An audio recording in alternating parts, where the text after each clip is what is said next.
नमो अरिहंताणं नमो सिद्धाणं नमो आर्याणं नमो उज्जयणं नमो लोय शुभश्रावणं मंगलम भगवान वीरो मंगलम गौतमो गणी मंगलम कुंद कुंदार्यो जैन धर्मोस्तु मंगलम सर्वमंगल मांगल्यम सर्वकल्याणकारकम प्रधानम सर्वधर्माणम जैनम जयतु शासनम।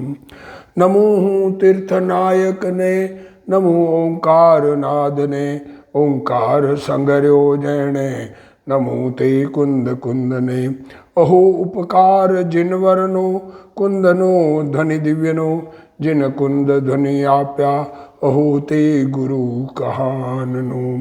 मंगलमय मंगल करण वीतराग विज्ञान नमो ताहि जाते भय अरहंतादि महान। करि मंगल करियो महा ग्रंथ करण के काज जाते मिले समाज सब पावे निज पद राज। मिथ्या भाव अभाव ते जो प्रगटे निज भाव सो जयवंत रहो सदा यही मोक्ष उपाव। सो निज भाव सदा सुखद अपनो करो प्रकाश जो बहु विधि भव दुखन के करी है सत्तानाश। मोक्ष मार्ग प्रकाशक ग्रंथ पूज्य गुरुदेव श्री कान्जी स्वामी के प्रवचन भाग 4 पेज नंबर 23 चलेगा अपने। जैन शास्त्रों में जो कथन की पद्धति है वो समझाई जा रही है। प्रयोजन समझाया। प्रयोजन तो एक आत्मार्थ का ही होना चाहिए, राग द्वेष मिटे ऐसा प्रयोजन होना चाहिए। वो प्रयोजन की बात कही कि प्रथमानुयोग का प्रयोजन कथा के माध्यम से धर्म समझाना, कर्णानुयोग का उद्देश्य पर जीवों के भावों का और जीवों के उत्पत्ति स्थान आदि द्वीप समुद्र आदि का कथन से धर्म को समझाने का प्रयत्न किया। चरणानुयोग के माध्यम से धर्मात्मा जीवों के आचरण को बताया और द्रव्यानुयोग वास्तव में धर्म का स्वरूप है। अब प्रथमानुयोग में कथन पद्धति कैसी है ये बताया जा रहा है। अब कथन पद्धति में देखो, बताना तो धर्म है, ऐसा नहीं है कि एकदम 100% प्रथमानुयोग की कथा 100% सत्य हो। उसका प्रयोजन अंदर में विचार करके अपना धर्म साधन करना, इतनी बात कर रहे हैं। तथा क्योंकि प्रयोजन सही, तो उसका उदाहरण भी दिया। किसी व्यक्ति ने किसी को कहा कि बात अपनी ये बात कहना अगले को वहाँ जाके, तो वो शब्द नहीं कह के उसी प्रयोजन के पोषक शब्द कहे तो सत्य है। अगर प्रयोजन उल्टा हो तो सत्य नहीं है, ऐसा कहना चाह रहे। अब देखो, जैन शास्त्र प्रथमानुयोग की कथाओं में किसी जैन शास्त्र का एक अंग जानने पर सम्यक हुआ ज्ञान हुआ कहते। देखो, वैसे शास्त्र कर्णानुयोग के अनुसार 11 अंग 9 पूर्व का क्षोभशम हो जाए फिर भी मिथ्या दृष्टि हो सकता है। पर प्रथमानुयोग की कथा में जिसने भविष्य में धर्म प्राप्त करना है ऐसे जीव के बारे में कथन कर रहे हैं, तो उसको एक अंग का ज्ञान हुआ तो कहते हैं सम्यक ज्ञान हो गया, ऐसा कहते हैं। तो इसका ये अर्थ नहीं समझ लेना कि शास्त्र के ज्ञान से सम्यक ज्ञान होता है। ये अर्थ, सच्चा अर्थ तो द्रव्यानुयोग से समझना। देखो, सो संशयादि रहित तत्व ज्ञान होने पर सम्यक ज्ञान होता है, परंतु यहाँ पूर्ववत उपचार से सम्यक ज्ञान कहते हैं। देखो, गुरुदेव श्री इसका खुलासा कर रहे हैं। किसी जीव के शास्त्र का एक अंग जानने पर सम्यक ज्ञान हुआ कहते हैं। शास्त्र का एक अंग जाना सम्यक ज्ञान हुआ, परंतु सच्चे देव शास्त्र गुरु का ज्ञान हो, क्या कह रहे हैं, सच्चे देव शास्त्र गुरु का ज्ञान हो, द्रव्य गुण पर्याय का सच्चा ज्ञान हो। देखो, सच्चे देव शास्त्र गुरु के सानिध्य में सच्चे तत्वों का ज्ञान, द्रव्य गुण पर्याय मीन्स तत्व की सच्ची समझ, 7 तत्व आदि सब समझे, सच्चा ज्ञान हो और स्वपर भेद विज्ञान होकर आत्मा का अनुभव हो, उसी जीव के ज्ञान को सम्यक ज्ञान कहते हैं। तो क्या करें, संशयादि से रहित होने पर सम्यक ज्ञान प्रकट होता है। जब सच्चा तत्व ज्ञान होगा तो ज्ञान आत्मज्ञान ही ज्ञान है, इस बात में कोई डाउट नहीं रहेगा। अपने स्वरूप को समझेंगे, अपने आप को ज्ञानानंद स्वभावी स्वीकार करेंगे तो सम्यक ज्ञान प्रकट हुआ। कहता है स्वीकार करना मीन्स ऐसा भासना। देखो भासना अलग चीज और स्वीकार करना। स्वीकार तो क्षोभ में कर लेते हैं। 11 अंग 9 पूर्व के पाठी ने क्या स्वीकार नहीं किया होगा, विचार करें। तो जब सच्चा अपने अंदर में भाव भाषण हो उसका नाम सम्यक ज्ञान है। परंतु प्रथमान योग की कथाओं में जिसको एक अंग का ज्ञान हो तो भी सम्यक ज्ञान कहते हैं। इस प्रकार जो निश्चय सम्यक ज्ञान प्राप्त नहीं करता उसके तो व्यवहार सम्यक ज्ञान का आरोप भी नहीं आता। देखो जिसने 11 अंग 9 पूर्व पढ़ने पर भी आत्मा का ज्ञान नहीं किया उसके व्यवहार ज्ञान का आरोप नहीं आता। परंतु जो जीव भविष्य में, देखो वर्तमान में नहीं है, भविष्य में जिस सम्यक ज्ञान प्राप्त करता है, देखो पूर्व में किसी भव में एक अंग का ज्ञान हो, फिर अगले भव में आत्मज्ञान होकर सम्यक ज्ञान हुआ तो वो सम्यक ज्ञान प्राप्त करता है। ऐसे जीव को पूर्व की कथा कहने में थोड़ा हो ज्ञान, थोड़ा होने पर भी, थोड़ा ज्ञान होने पर भी उपचार से सम्यक ज्ञान कहते हैं।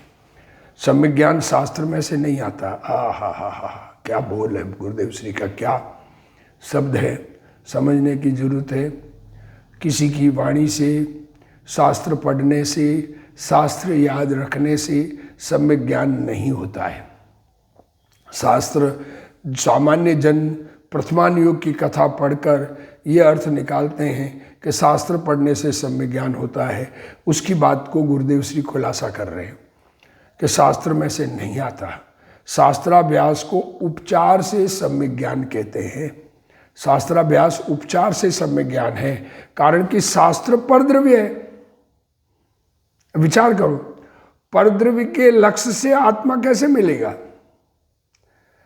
शास्त्र तो परद्रव्य है, उनके प्रति लक्ष्य वह शुभ राग है। जिनवाणी के प्रति जिसका लक्ष्य है उसको शुभ राग है। आत्म स्वभाव को जाने बिना उसको सम्यक ज्ञान नहीं कहा जा सकता। आत्म स्वभाव के अनुभव बगैर, आत्म स्वभाव की समझ बगैर उसको सम्यक ज्ञान नहीं कहा जा सकता। सम्यक ज्ञान तो संशयादि दोष रहित होने पर ही होता है। अंदर में आत्मा संबंधी कुछ भी डाउट न रहे। डाउट कब नहीं रहेगा? जब आत्मा अपने रूप अनुभव में आएगा। आत्मा को अपने रूप अनुभव किया, अपने आप को ज्ञान का पुतला, चैतन्य भगवान फीलिंग लिया, शरीर आदि अपने से जुदे भाषे, तब सम्यक ज्ञान होता है। राग से ज्ञान होता होगा या आत्मा से ज्ञान होता होगा, यह संशय दोष है। डाउट कि ज्ञान कहाँ से होगा? इच्छा से होगा, जानने की इच्छा से ज्ञान होगा या आत्मा से ज्ञान होगा? प्रथम शुभ राग आवे तो सम्यक ज्ञान होता है, यह विपरीतता है। शुभ भाव वाले को सम्यक ज्ञान होता है, यह बात सोच विपरीत है। पहले शुभ भाव होगा फिर सम्यक ज्ञान होगा, यह बात विपरीत है। कुछ होगा, होता होगा, आत्मा कुछ है, अपने को समझने में नहीं आता, यह अनध्यवसाय है। तो क्या कह रहे हैं? क्या कह रहे हैं?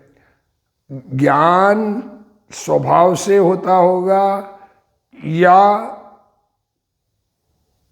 राग से होता होगा, इसका नाम है डाउट। शुभ राग से सम्यक ज्ञान होता है, इसका नाम है विपरीतता। संशय, विप्रिय और अनध्यवसाय रहित ज्ञान को सम्यक ज्ञान कहते हैं। और कुछ होगा, आत्मा है, होता होगा आत्मा में, अपने को समझ में नहीं आता, यह अनध्यवसाय है। समझने की जिसको दरकार नहीं, समझ में नहीं आता, मेरी समझ में नहीं तो मैं तो ये करूँ, ये मैं तो ये कार्य करता हूँ, बस इतना। इस प्रकार ये तीनों दोष टाल कर आत्मा का ज्ञान करना सम्यक ज्ञान है। अब देखो, ये ज्ञान के बारे में हुई, श्रद्धा के बारे में पहले बात हो गई, ज्ञान के बारे में बात हुई। अब कोई भला आचरण होने पर सम्यक चारित्र हुआ कहते हैं। अच्छा आचरण, कुछ त्याग का भाव, कुछ दया का भाव, दान का भाव, व्रत का भाव, तो क्या इनको सम्यक चारित्र हुआ है। कोई भला आचरण करने पर सम्यक चारित्र, उपवास किए, व्रत किए, कोई व्रत धारण कर लिए विकल्पों में, तो सम्यक चारित्र हुआ कहते हैं। वहाँ देखो तो प्रथमानुयोग में ये प्रथमानुयोग की कथन की पद्धति है, ये कहना चाह रहे हैं। भविष्य में चारित्र हो गया इसलिए उसको पहले में चारित्र कह दिया, पिछले भाव में भी। वहाँ जिसने जैन धर्म अंगीकार किया हो, वह कोई छोटी मोटी प्रतिज्ञा ग्रहण की हो, उसे श्रावक कहते हैं। देखो ये हम सब श्रावक हैं, छोटी मोटी प्रतिज्ञाएं हैं। अरे स्वरूप समझ कर, स्वरूप में लीनता होने पर चारित्र होता है यार। सो श्रावक तो पंचम गुणस्थान वृत्ति होने पर होता है, श्रावक तो 5वें गुणस्थान वाला होता है, परंतु पूर्ववत उपचार से इसे श्रावक कहा है। उत्तर पुराण में श्रेणिक को श्रावकोत्तम कहा है। देखो उत्तर पुराण ग्रंथ, पुराण का ग्रंथ है। श्रेणिक राजा अविरत थे, उनको श्रावकोत्तम कहा है। सो वह तो असंयत था, परंतु जैन था इसलिए कहा है। जैन धर्म को अपनाया, भगवान महावीर के भगत थे और सम्यक दृष्टि धर्मात्मा थे, आत्मानुभवी थे, तो उनको चारित्र भी कह दिया। इसी प्रकार अन्यत्र जानना। देखो कोई जीव ब्रह्मचर्य पालन करे तो उसको चारित्र हुआ कहते हैं। देखो गुरुदेव श्री ने खुलासा बहुत बात कर दी। ब्रह्मचर्य लेवे, गुरुदेव श्री के पास जाके ब्रह्मचर्य व्रत अंगीकार किया तो कहते हैं इनको चारित्र हुआ कहते हैं। सच्चे देव शास्त्र गुरु को मानता हो, बस उसको श्रद्धा कह दिया। और कोई छोटी सी प्रतिज्ञा ले ली हो तो उसको श्रावक कह देते हैं। प्रस्तुतः श्रावक तो पंचम गुणस्थान में प्रकट करने पर से होता है। क्या कहते हैं, श्रावक तो पंचम गुणस्थान प्रकट करे तब होगा। पंचम गुणस्थान मीन्स आत्मा की एकाग्रता बढ़ जाए और 2 कसाय चौकड़ी का अभाव हो। अनंतानुबंधी, अप्रत्याख्यान, प्रत्याख्यान और संज्वलन, ये 4 चौकड़ियाँ कही जाती है। क्रोध मान माया लोभ की ये 4 प्रकार के क्रोध मान माया लोभ होते हैं। उसमें अनंतानुबंधी और अप्रत्याख्यान 2 मिटे तब चारित्र होता है। अनंतानुबंधी मिटा, सम्यक दृष्टि के अनंतानुबंधी मिट जाता है, और अप्रत्याख्यान मिटने पर एक देश व्रत धारण होते हैं, तब श्रावक कहा जाता है। 5वां गुणस्थान में श्रावक, 5वें गुणस्थान को श्रावक कहा जाता है। पर जैन नामधारी सारे जैन हैं, ऐसा दुनिया भी कहती है। उत्तर पुराण में राजा श्रेणी को असंयत सम्यक दृष्टि होने पर भी उत्तम श्रावक कह दिया है। यद्यपि उत्तम श्रावक तो 10वीं 11वीं प्रतिमा वाला होता है। ये देखो, ये अपने समझने के लिए है, दूसरों को देखकर तुम श्रावक नहीं ऐसा कहने के लिए नहीं है। लोक में श्रावक उस जैन उसी को कहते हैं, जैन श्रावक उसी को कहते हैं जो सच्चे देव शास्त्र गुरु को मानता है, रात्रि भोजन आदि त्याग, छोटी मोटी प्रतिज्ञा करे तो उसको जैन श्रावक कह देते हैं। वास्तव में वो जैन श्रावक नहीं बना। जैन श्रावक तो अंदर आत्म अनुभव हो, आत्मा में अपनापन हो, शरीर आदि से अपनापन छूटे, राग आदि बीमारी लगे, सच्चे देव शास्त्र गुरु के सानिध्य में ये सब प्रकट हो, और फिर स्वरूप में लीनता की वृद्धि होने पर 2 कसाय चौकड़ी का अभाव हो, तब श्रावक संज्ञा दी जाती है। और उत्तम श्रावक तो 10वीं 11वीं प्रतिमाधारी होता है, तथापि श्रेणी को उत्तम श्रावक कह दिया ये, क्योंकि वह जैन था। बस दुनिया प्रथमान योग की पद्धति है। लोक में भी प्रवृत्ति है, लोक में भी एक प्रवृत्ति है जैन कहने की। जैन कितने, किसी कह दिया जैन कितने, तो हम कहें कि जैन है ही नहीं, ऐसा नहीं है। जैन नामधारी को भी जैन कह देते हैं। ये दुनिया लोक का व्यवहार है। वास्तव में समझना ये कि जैन धर्म समझेंगे तब जैन बनेंगे। इसलिए हमको जैन धर्म समझने का प्रयत्न करना चाहिए। जिनवाणी के अभ्यास से सच्चा जिन धर्म समझना, अपने स्वरूप को समझना, अपने स्वरूप में अपनापन करने का प्रयत्न करना, ये जैन बनने की विधि है। स्वरूप में अपनापन हमको हो जाए, आत्मस्वरूप अपना लगने लगे जाए, खुद को ज्ञान का पुतला भासने लग जाए, वर्तमान पर्याय अपने द्रव्य को अपना माने, ऐसी अपनी स्थिति हो जाए, तब जैन नामधारी होता है। परंतु दुनिया में कहा जाता है, इसलिए वर्तमान योग की कथा में इसी प्रकार की कथा आती है। उसे वीतराग देव की प्रतीति थी, देखो श्रेणिक राजा को आत्मभान भी था। जैन आत्मधान पर श्रावक, बहुत उनको श्रावकोत्तम कहा ना श्रेणिक राजा को, उसकी बात चल रही है। इस प्रकार इस कारण उत्तम श्रावक का आरोप कर दिया। वस्तुतः श्रावक तो पंचम गुणस्थान होने पर कहलाता है। आत्मा के भान पूर्वक उसमें लीनता करना चारित्र है। आत्मा का भान पूर्वक किसमें, उसमें किसमें, आत्मा में लीन कर होना चारित्र है। वर्तमान योग में निश्चय चारित्र का आरोप व्यवहार चारित्र में किया। निश्चय चारित्र स्वरूप रमणता, उसको व्यवहार देखकर कहा कि ये स्वरूप रमणता वाले ही है, ऐसा कह दिया। और व्यवहार चारित्र का आरोप एक शुभ भाव में कर दिया। शुभ राग में करते हैं। किसी जीव को भविष्य में पंचम गुणस्थान प्रगटा हो तो उसे वर्तमान में श्रावक कह देते हैं, अथवा किसी को न प्रगटता हो तो भी वर्तमान में श्रावक कह देते हैं। इस प्रकार जहाँ जैसा कहा हो वहाँ वैसा समझना चाहिए। तथा जो सम्यक्त्व रहित मुनिलिंग धारण करे, वह द्रव्य से भी कोई अतिचार लगाता हो, उसे मुनि कहते हैं। देखो क्या करें, आत्मा का अनुभव नहीं है। द्रव्यलिंग मुनि बना धारण किया, दिगंबर दशा धारण की, पर उसमें भी 28 मूल गुण नहीं पालते, अतिचार लगता है, तो भी मुनि कहते हैं। सो मुनि तो षष्ठादि गुणस्थान वृत्ति होने पर होता है। देखो अभी ये बात वास्तविक बात भी पंडित जी बता रहे हैं। कथा में व्यवहार में कथन अलग प्रकार का है, समझने का प्रकार अलग है। देखो हम अपने आप को ये अपना अहंकार छोड़ने की बात है, दुनिया को देखने की बात नहीं है। अपने पे अभी ये प्रकट नहीं हुआ, ये समझ में आवे तो अपने प्रकट करने का प्रयत्न करने की बात है। सो मुनि तो षष्ठादि गुणस्थान वृत्ति होने पर होता है, परंतु पूर्ववत उपचार से उसे मुनि कहा है। समोश्रण सभा में मुनियों की संख्या कही, वहां सर्व शुद्ध भावलिंगी मुनि नहीं थे। समोश्रण में, भगवान के समोश्रण में मुनि थे। जैसे बौद्रबाहु स्वामी जब अकाल का समझ में आया तो 24,000 मुनि उनके संग में थे। 12,000 साथ गए, 12,000 यहाँ रह गए। पर अब सबको मुनि कहते हैं, सारे भावलिंगी हो ये नियम नहीं है। बाद में सिद्ध भी हो गया, यहाँ रहे, वो अपना वेश बदल दिया। परंतु मुनिलिंग धारण करने से सभी को मुनि कहा। इसी प्रकार अन्यत्र जानना, कोई जीव सम्यक्त्व रहित मुनिलिंग धारण करे अथवा कोई मुनि अतिचार लगाता हो तो भी उसको मुनि कहते हैं, परंतु नग्न दशा होना चाहिए। बस ये मुनि था। उसकी प्ररूपणा आगमानुसार होनी चाहिए। बात करने में आगम के अनुसार बात करता, बात ही उल्टी करे, राग से धर्म मनावे तो मुनि द्रव्यलिंगी भी नहीं है। अब मुनि तो छठवां सातवां गुणस्थान प्रकट होने पर होता है। जिसके अंतर में वीतरागता वर्तती हो उसको मुनि कहते हैं। समोशरण में मुनियों की संख्या कही, वहाँ सभी शुद्ध भावलिंगी नहीं थे।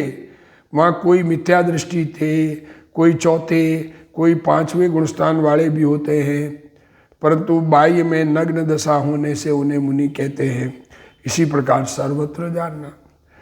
तथा वर्तमान युग में कोई धर्म बुद्धि से अनुचित कार्य करे उसकी भी प्रशंसा करते हैं। देखो क्या कह रहे, अंदर में धर्म की बुद्धि है, धर्म प्रचार का भाव है। धर्म प्रचार के लिए सच्चा धर्म समझने कोई कार्य जो योग्य नहीं है जैनी के, वो कार्य कर ले तो भी उसकी प्रशंसा करते हैं। जैसे विष्णु कुमार मुनि ने मुनियों का उपसर्ग दूर किया।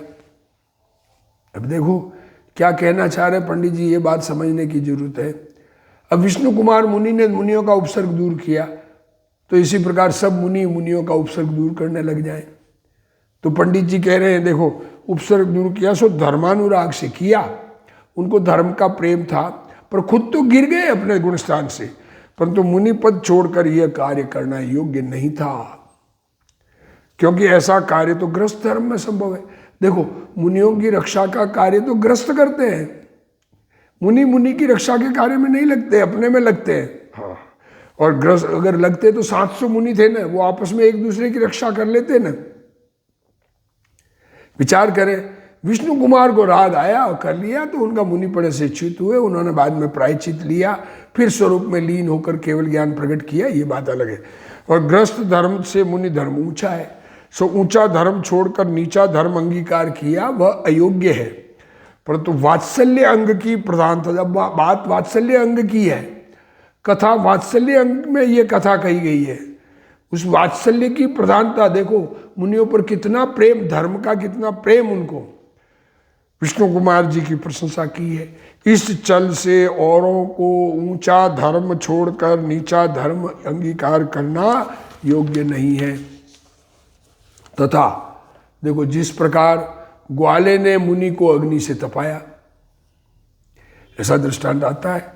मुनिराज ठंड में ध्यान में खड़े थे, अब ग्वाले ने देखा ये इतनी सर्दी लग रही है, इसलिए इनको थोड़ा सा आजू बाजू में आग लगाई ताकि गर्म हो जाए, ताकि मुनि को दुख कम हो।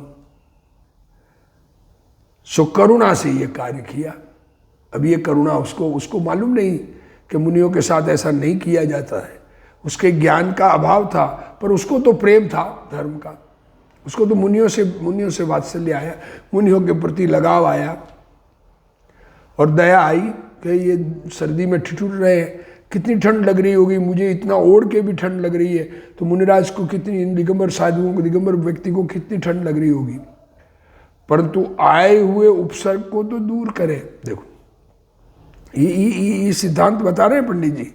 अरे मुनियों के सामान्य गमन में सर्दी गर्मी का जो परिचय है, वो परिचय मुनियों के होता है, उस परिचय को नहीं मिटाया जाता है, उपसर्ग को मिटाया जाता है, आया हुआ उपसर्ग दूर किया जाता है।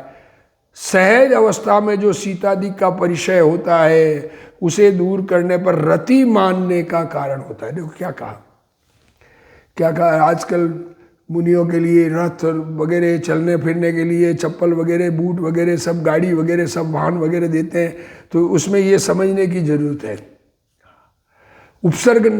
उपसर्ग नहीं, परिचय सहन करने की। मुनिराज के 22 परिचय होते हैं, वो परिचय मुनिराज को सामान्य रूप से स्वरूप एकाग्रता पूर्वक टॉलरेट होनी चाहिए, उसका परिचय का इलाज नहीं किया जाता है। और इस परिचय का इलाज करो तो उनको अच्छा लगने लग जाएगा ना, तो रति आ जाएगी, तो उन्हें रति करना नहीं है, तब उल्टा उपसर्ग होता है। वो तो उपसर्ग हो गया मुनि को, मुनि ध्यान में है, ठंड लग रही तो लग रही है, अब उस ठंड को मिटाने का उपाय हम करें तो वो तो उपसर्ग हुआ मुनि पर। अरे मुनियों को वाहन आदि भेंट करके उपसर्ग करते हैं उन पर, उनका मुनिपना खत्म हो जाता है। ये मुनिपना खत्म होने का कारण बनते हैं हम, इसी से विवेकी उनके शीतादि का उपचार नहीं करते। सर्दी गर्मी भूख प्यास सामान्य है, मुनिराज एक बार आहार लेते हैं, लेने के लिए निकले और निरंतर आहार मिले तो लेते हैं, आहार जल वहीं पर ले लिया, शुद्ध आहार जल मिला तो ले लेते हैं, नहीं तो नहीं लेते। तो ऐसा नहीं उनको खिलाने के लिए बाद में दे दें अंदर जाके कमरे में, ऐसा नहीं होता। ग्वाला अविवेकी था, ग्वाले को तो धर्म की समझ थी नहीं, करुणा से ये कार्य किया, इसलिए उसकी प्रशंसा की। अब वर्तमान युग में प्रशंसा की है, पर वो प्रशंसा करने पर भी वो कार्य हमारे करने लायक नहीं है, ये समझा रहे हैं। परंतु इस चल के से औरों को धर्म पद्धति में जो विरुद्ध हो वह कार्य करना योग्य नहीं है। तथा जैसे वज्रकर्ण राजा ने सिंहोदर राजा को नमन नहीं किया, ये रामचंद्र जी की जो कथा है रामायण, जैन रामायण में, वज्रदंत राजा, वज्रकर्ण राजा है, सिंहोदर राजा, उसको नमन नहीं किया। उसने कहा मुझे नमस्कार करो, नमस्कार नहीं किया। मुद्रिका में प्रतिमा रखी, अब इसको उसने रखी, अब उसकी प्रशंसा की गई है वर्तमान युग में कि कितना जिनेंद्र भगवान का भक्त, कि जिनेंद्र के अलावा किसी को नमस्कार नहीं करता। तो पंडित जी क्या कह रहे हैं, बड़े बड़े सम्यक दृष्टि राजा जी को नमन करते हैं, धर्मात्मा सम्यक दृष्टि हो और राजा के यहाँ मंत्री हो, तो राजा को नमस्कार नहीं करे? आत्मा अनुभवी धर्मात्मा जैनी और राजा को नमस्कार करते हैं, उसमें दोष नहीं है। तथा मुद्रिका में प्रतिमा रखने में अविनय होती है। मुद्रिका में आंख में या पत्रिका प्रतिमा रखें तो ये तो भगवान की अविनय हुई। यथावत विधि से ऐसी प्रतिमा नहीं होती, विधि से विराजमान नहीं होती मुद्रिका में प्रतिमा, इसलिए इस कार्य में दोष है। परंतु उसे ऐसा ज्ञान नहीं था, उसको राजा को ऐसा ज्ञान नहीं था। उसको तो ये था कि मैं तो जिनेंद्र भगवान के अलावा किसी को नमस्कार नहीं करता, इसलिए नमस्कार करने का जोर आया आगे से तो ये हाथ में ऐसे रख के नमस्कार कर दिया। उसे तो धर्मानुराग है, मैं और को नमन नहीं करूंगा, ऐसी बुद्धि हुई, इसलिए उसकी प्रशंसा की है। उस प्रशंसा उस बुद्धि की है, प्रशंसा उस मुद्रिका रखने की नहीं है। तो कोई उसके बदले में अपने पास भगवान की प्रतिमा फोटो रखे और उसकी अभिनय हो रही हो, ये अभिनय करने का नहीं कह रहे हैं, ये समझने की जरूरत है। प्रथमानुयोग की कथा है, उसकी प्रशंसा है, तो प्रशंसा इस बात की है कि उसको जिनेंद्र भगवान के अलावा किसी को नमन का भाव नहीं था, परंतु इस छल से औरों को ऐसे कार्य करना योग्य नहीं है। तथा कितने ही पुरुषों ने पुत्रादि की प्राप्ति के अर्थ, अब देखो प्रथमानुयोग में कथा होती है कि बेटा नहीं हो रहा है सेठ जी के, तो भगवान का विधान कराया, अष्टानिका में विधान कराया, या जो कथाएं कही है, कोई मोक्ष सप्तमी की कथा, उससे किसी की शादी हो गई, ऐसा कुछ लिख भी दे, तो पुत्रादि की बेटा नहीं हो रहा तो बेटे के लिए अब अच्छा कष्ट था, घर में संकट था और शांति विधान कराया, उससे संकट उसका दूर हुआ, ऐसा लिखते हैं। तो ये पुत्रादि की प्राप्ति के अर्थ अथवा रोग कष्टादि दूर करने के अर्थ चैत्यालय पूजनादि कार्य किए।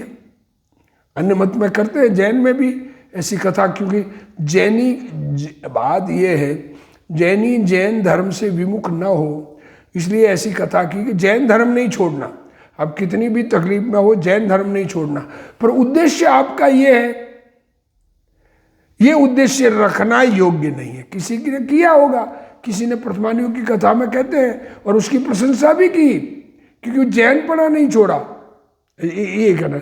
स्तोत्र आदि किए, नमस्कार मंत्र स्मरण किया, नमोकार मंत्र पढ़ने से किसी का कल्याण हुआ।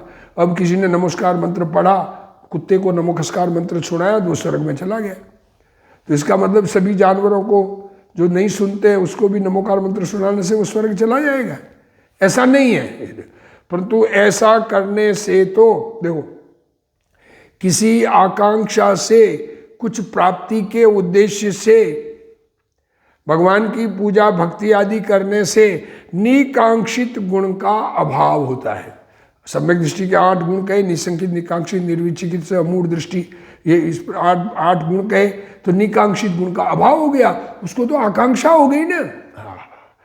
निदान बंध नामक आर्थ ध्यान होता है, देखो ये मुझे मिल जाए, ये मुझे मिल जाए, ये मुझे मिल जाए, ये निदान है, तो आर्थ ध्यान है। इष्ट वियोग, अनिष्ट संयोग, पीड़ा चिंतवन और निदान, ये 4 प्रकार के आर्थ ध्यान कहे। तो जब पीड़ा हो रही है तो पीड़ा चिंतवन कर करके दुखी होता है तो वो आर्थ ध्यान है। और निदान मीन्स अगले भव में मुझे ये मिल जाए, ये मिल जाए, इसके फल में ये मिल जाए, ये निदान रूपी आर्थ ध्यान है। तो वैसा आर्थ ध्यान होगा, तो आर्थ ध्यान तो तिर्यंच गति का कारण है। तुम किसी चीज की प्राप्ति के उद्देश्य से भगवान की पूजा आदि करने पर आर्थ ध्यान होता है, और आर्थ ध्यान तो तिर्यंच गति का कारण होता है। परंतु उसकी प्रशंसा इसलिए कि उन्होंने इतनी तकलीफ आने पर भी जिनेंद्र भगवान की भक्ति की, दूसरों की नहीं की, उसकी प्रशंसा की गई है। पाप ही का प्रयोजन अंतरंग में है, इसलिए पाप ही का बंध होता है, परंतु मोहित होकर भी बहुत पाप बंद का कारण कुदेवादि का तो पूजनादि नहीं किया। देखो, अन्य देवों का पूजन नहीं किया, भगवान की पूजा की तकलीफ होने पर भी। देखो, तकलीफ होने पर भी भगवान की पूजा की तो उस महापाप से बचा। कम पाप हुआ, पर पाप तो है, पुण्य नहीं है, ये बात समझने की जरूरत है। आहा, इतना उसका गुण ग्रहण करके उसकी प्रशंसा करते हैं। इसलिए प्रशंसा करते हैं, इस छल से औरों को लौकिक कार्यों के अर्थ धर्म साधन करना युक्त नहीं है। इसी प्रकार अन्यत्र जानना, इस प्रकार से जो कार्य आगम में जैसा कहा उस अनुसार अपने परिणाम तभी होंगे जब हम आत्मा को समझेंगे। असली बात तो ये है कि मेरा आत्मस्वरूप कैसा है, मैं ज्ञान का पुतला कैसा हूँ, मुझ में क्या है और क्या नहीं है, ऐसा सच्चा निर्णय होकर आत्मा का अनुभव जिसको हो उसको ये बात भी समझ में आती है। पर पंडित जी अपनी तरफ से समझा रहे हैं कि अगर हमको ऐसे परिणाम हैं तो अभी हमें आत्मा अनुभव नहीं है, उसके लिए हम प्रयत्नशील रहें। इसी भावना के साथ आज का स्वाध्याय पूर्ण करते हैं। तो हे जिनवाणी भारती तो ही जपू दिन रैन, जो तेरा शरणा गहे सो पावे सुख चैन। जा वाणी के ज्ञान ते सूझे लोकालोक, सो वाणी मस्तक नमो सदा दे तू ढोक। जिनवाणी मात की जय।